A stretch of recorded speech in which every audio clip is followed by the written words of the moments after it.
Assalamualaikum warahmatullahi wabarakatuh. Perkenalkan, saya Sumiati dengan NIM 21050400035, Prodi Ilmu Hukum, Fakultas Ilmu Sosial dan Ilmu Politik, Universitas Maritim Raja Ali Haji. Konten digital ini saya buat guna memenuhi tugas pada mata kuliah Hukum Dagang dengan dosen pengampu Ibu Lia Nuraini, SH, MH. Baiklah, di sini saya akan membahas sedikit tentang materi keperantaraan dalam dunia bisnis. Pengertian keperantaraan. Keperantaraan berasal dari bahasa Indonesia, kata perantara. Pada dasarnya, keperantaraan adalah perjanjian antara seorang perantara dan prinsipal atau prinsipal, di mana perantara mengikatkan diri kepada prinsipal untuk melakukan suatu perbuatan hukum atas kepentingan prinsipal. Oleh karena itu, pengertian keperantaraan tersebut dirumuskan sebagai perjanjian antara seorang prinsipal dan seorang perantara, di mana prinsipal memberikan kewenangan kepada perantara untuk mengadakan perjanjian dengan pihak ketiga untuk kepentingan prinsipal. Golongan pekerja perantara di dalam dan di luar perusahaan. Menurut Profesor Sukardono, golongan pekerja di dalam lingkungan perusahaan adalah yang pertama yaitu pemimpin perusahaan atau manajer, yang kedua pemegang prokurasi atau procurative border dan atau general agent, dan pedagang keliling atau commercial traveler. Menurut Profesor Sukardono, golongan pekerja perantara di luar lingkungan perusahaan adalah agen perniagaan atau komersial agen, yang kedua yaitu makelar atau broker, yang ketiga yaitu komisioner atau faktor, dan keempat yaitu pengusaha bank. Terjadinya dan berakhirnya hubungan keperantaraan. Terjadinya yang pertama yaitu kewenangan yang diberikan prinsipal kepada perantara, yang kedua yaitu pengesahan prinsipal atas perikatan yang dibuat perantara dan yang ketiga yaitu ketentuan undang-undang.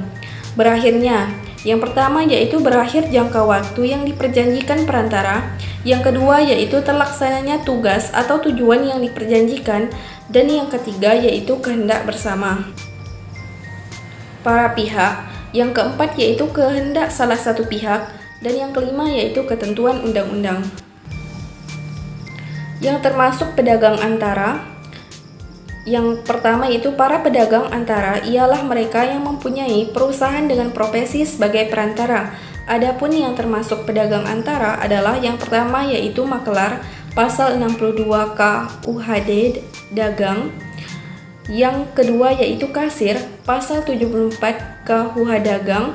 Yang ketiga yaitu komisioner, pasal 76 KUH dagang, dan yang keempat agen perdagangan, dan kelima pedagang keliling. Keperantaraan di dalam KUHD atau KUH Perdata. Dalam hukum dagang melalui KUHD dikenal adanya beberapa macam keperantaraan dalam bidang bisnis, yaitu bursa perdagangan, makelar, komisioner, ekspeditur, kasir, pengangkutan. Keperantaraan di luar KUHD atau KUH Perdata, agen dan perantara pedagang efek di pasar modal. Keperantaraan di dalam KUHD. Yang pertama yaitu bursa perdagangan. Pasal 59 KUHD memberikan definisi bursa dagang sebagai suatu tempat pertemuan para pedagang, juragan perahu, makelar, kasir, dan orang-orang lain yang termasuk dalam gelanggang perdagangan. Pertemuan itu diadakan atas kekuasaan Menteri Keuangan. Yang kedua yaitu makelar. Berdasarkan pasal 62 KUHD, makelar itu adalah seorang perantara yang diangkat oleh presiden atau oleh seorang pembesar yang ditunjuk oleh presiden. Makelar adalah seorang perantara yang bertindak untuk kepentingan pihak komitennya yang menyuruh dan melakukan segala tindakan hukum, misalnya jual beli dalam segala bidang perdagangan. Makelar yang menjalankan usahanya sebagai perantara mendapatkan upah tertentu yang disebut dengan provisi atau kortek dalam pihak prinsipal. Yang ketiga yaitu komisioner. Berbeda dengan makelar, seorang komisioner bertindak atas nama sendiri, ia bertindak atas perintah dan tanggungan orang lain. Dan untuk tindakannya itu ia menerima upah atau provisi pasal 76 KUHD. Yang keempat yaitu kasir. Pasal 74 KUHD, kasir adalah seseorang yang dengan menerima upah atau provisi tertentu dipercaya dengan pekerjaan menyimpan uang dan melakukan pembayaran. Saat ini, orang yang dimaksud adalah bank, yaitu suatu lembaga keuangan berupa perusahaan yang mewakili nasabah. Yang kelima yaitu ekspeditor, adalah barang siapa yang menyuruh menyelenggarakan pengangkutan barang dagangan melalui daratan atau perairan pasal 86 KUHD. Kewajibannya diatur dalam pasal 87, 88, dan 89 KUHD. Ekspeditor bertugas untuk mencarikan alat angkut yang tepat untuk mengirim barang. Ekspeditor wajib membuat pembukuan pasal 86 ayat 2 KUHD. Yang keenam yaitu pengangkut. Pengangkut adalah orang yang menyelenggarakan pengangkutan, sedangkan pengangkutan itu sendiri diartikan sebagai perjanjian timbal balik antara pengangkut dengan pengirim barang, di mana pengangkut mengikatkan diri untuk menyelenggarakan dari suatu tempat ke tempat lain. Keperantaraan di luar KUHD atau KUH Perdata. Yang pertama yaitu agen. Jenis ini sama dengan maklar dan komisioner, namun pengaturannya tidak ada dalam KUHD maupun KUH Perdata.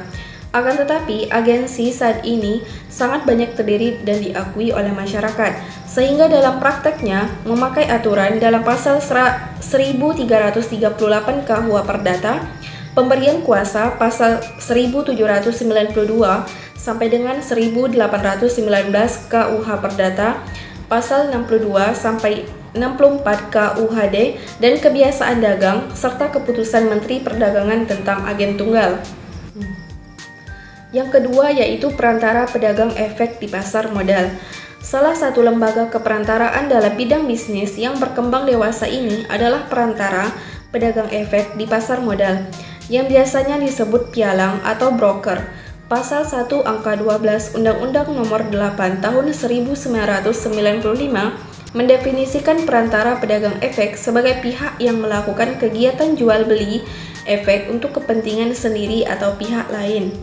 Demikian penjelasan materi tentang keperantaraan dunia dalam bisnis. Terlebih terkurang saya mohon maaf.